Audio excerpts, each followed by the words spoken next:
आप radio station देखिए, गाड़ी में जब भी आप गाड़ी में बैठते हैं, हर दूसरा ऐड अरविंद केजरीवाल जी का ही है।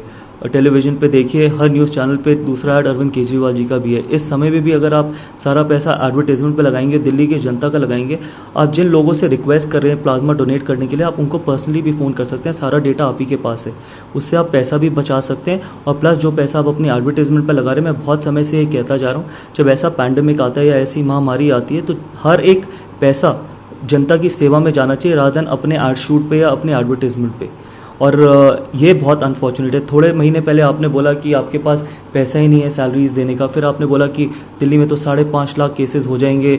आपने पूरा पैनिक क्रिएट करने की कोशिश करी। आपने कभी प्रॉमिस किया कि 30,000 बेड है हमारे पास, हमने 1 करोड़ लोगों को राशन बांटा है। 30,000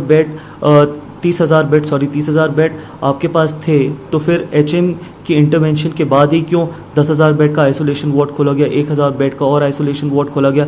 ये सारे वार्ड्स तो आप अपने टाइम पे भी खोल सकते थे। आपने कितने वार्ड्स खोले? आपसे हमने डेटा मांगा, आपके पास एक चीज़ देने का डेटा नहीं है। आपने आज तक 6 महीने में एक किचन का तो एड्रेस दिया नहीं कि कहाँ पर आपकी किचन थी जो आप 1 करोड़ लोगों को राशन और खाना बांट रहे थे। एक आपने हमसे मांगा कि जी आप हमारे को पीपीपी किट्स दिलवा दीजिए, हमने उसी समय दिला दी, और उसके बाद कहते हो कि हम मिलकर काम करना चाहते हैं। तो बहुत अनफॉर्चुनेट है, पहले दिन से लेके अभी तक काम नहीं किया, सिर्फ ऐड दिए हैं, ऐड के ऊपर ही सारा खर्चा किया। और इस समय में भी जब एक एक पैसा जनता का उन्हीं की सेवा में जाना चाहिए, उन्हीं की भलाई के लिए जाना चाहिए, उसके बावजूद अगर आप फिर से अपने ऐड देने शुरू कर दिए, तो इससे पता चलता है कि एक जो आदमी जो बहुत सेल्फ ऑब्सेस्ड होता है ना अपने आप से, जिसको अपनी शक्ल देखने की आदत पड़ जाती है, उनको जनता के लिए कोई इमोशंस नहीं होता। देखिए, सब एजेंसी से ज़्यादा जब से सेंटर इन्वॉल्व हुई है, उन्हीं के डेप्यूटी सीएम ने बोला था कि 5.5 लाख केसेस होंगे दिल्ली में। जिस तरीके से केसेस बढ़ रहे थे, 14 जून के बाद जब एचएम ने इंटरवीन किया, उसी के बाद से आपके बेड्स बढ़े,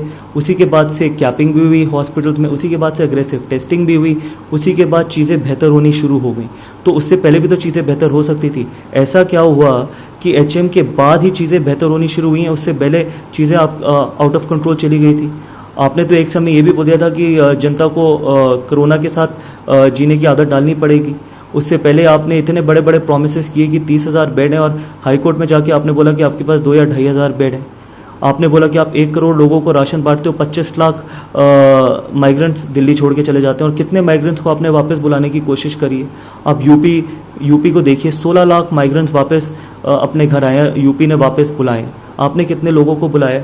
तो आप सिर्फ अब अगर आप क्रेडिट लेने की कोशिश कर रहे हैं, तो क्रेडिट लेने की कोशिश किस चीज़ के लिए कर रहे हैं? जनता को बताइए तो सही कि आपने पहले 4 महीने में क्या काम किया था, और 14 जून के बाद जब एचएम ने इंटरवेंशन करी, उसके बाद क्या क्या काम हुए हैं। दिल्ली की जनता सारा समझ चुकी है, जान चुकी है। आप ट्रोल करवाएं या आप सोशल मीडिया में या फिर ऐड देने से अगर आप क्रेडिट लेंगे, तो इससे पता चल ही जाएगा लोगों को आने वाले समय में कि आप कितने सीरियस थे।